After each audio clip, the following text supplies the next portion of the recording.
Assalamualaikum warahmatullahi wabarakatuh. Saya Puji Lestari. Di sini saya akan melakukan praktikum tentang pesawat sederhana.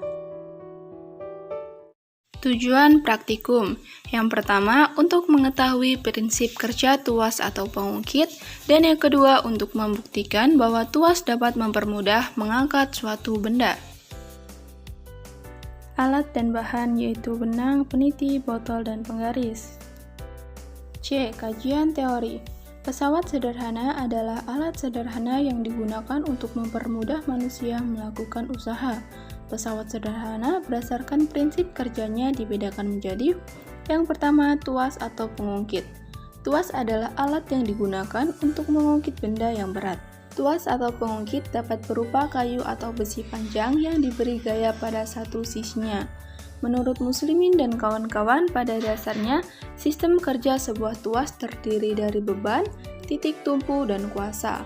Beban adalah berat benda, sedangkan titik tumpu merupakan tempat bertumpunya suatu gaya, dan kuasa adalah gaya yang bekerja pada tuas. Yang kedua yaitu bidang miring. Bidang miring adalah salah satu jenis pesawat sederhana yang digunakan untuk memindahkan benda dengan lintasan yang miring. Yang ketiga, katrol. Katrol adalah roda yang berputar pada porosnya.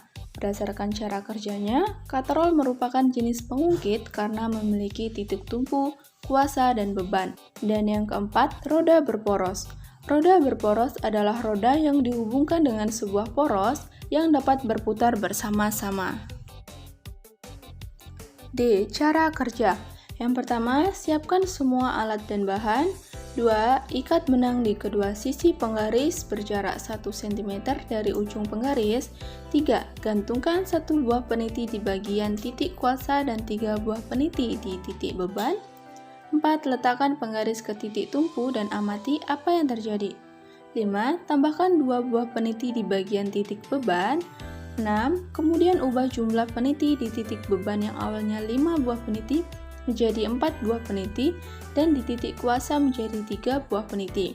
Dan yang ketujuh, amati apa yang terjadi dan lihat cara percobaannya dari titik tumpu kuasa dan titik tumpu ke beban satu persatu. Percobaan pertama ini, di lengan beban terdapat 3 buah peniti dan di lengan kuasa terdapat 2 buah peniti. Ketika penggaris diletakkan di titik tumpu, maka didapat titik tengah di angka 15, sehingga jarak titik tumpu dengan lengan beban yaitu 14 dan jarak titik tumpu dengan lengan kuasa yaitu 14 cm. Pada percobaan kedua, dengan lengan beban terdapat 5 buah peniti dan di lengan kuasa terdapat 2 buah peniti. Dan penggaris pun tidak seimbang ketika diletakkan ke titik tumpu di angka 15, sehingga penggaris harus digeser di angka 14 cm.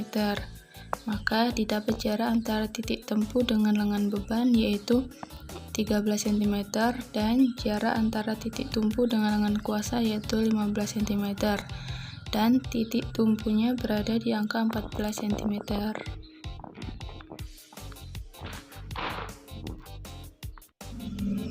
Pada percobaan ketiga, dengan lengan beban terdapat 4 buah peniti dan di lengan kuasa terdapat 3 buah peniti.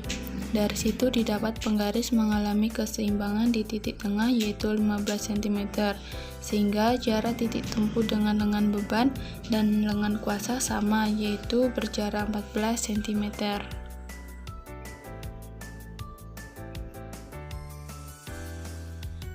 Hasil. Dari percobaan dan praktikum yang telah dilakukan, didapatlah hasil yaitu pada percobaan pertama, di lengan beban terdapat 3 buah peniti dan di lengan kuasa terdapat 2 buah peniti. Ketika penggaris diletakkan di titik tumpu, maka didapat titik tengah di angka 15 cm, sehingga jarak titik tumpu dengan lengan beban yaitu 14 cm dan jarak titik tumpu dengan lengan kuasa yaitu 14 cm. Pada percobaan kedua, dengan lengan beban terdapat 5 buah peniti dan di lengan kuasa terdapat 2 buah peniti. Maka penggaris tidak seimbang ketika diletakkan ke titik tumpu di angka 15 cm, sehingga penggaris harus digeser di angka 14 cm. maka didapat jarak antara titik tumpu dengan lengan beban yaitu 13 cm dan jarak antara titik tumpu dengan lengan kuasa yaitu 15 cm dan titik tumpunya berada di angka 14 cm. Pada percobaan ketiga, dengan lengan beban 4 buah peniti dan di lengan kuasa terdapat 3 buah peniti. Dari situ didapat penggaris mengalami keseimbangan titik tengah yaitu 15 cm. Sehingga jarak titik tumpu dengan lengan beban dan lengan kuasa yaitu berjarak 14 cm. F. Kesimpulan. Melalui praktikum ini dapat disimpulkan bahwa semakin berat beban, maka semakin pendek lengan beban untuk menyimpangkan beban dan kuasa. Dan semakin panjang lengan kuasa, lebih pendek daripada lengan beban, maka keseimbangan tuas akan condong ke lengan beban dan tidak seimbang. Sekian dari saya, terima kasih atas perhatiannya. Wassalamualaikum warahmatullahi wabarakatuh.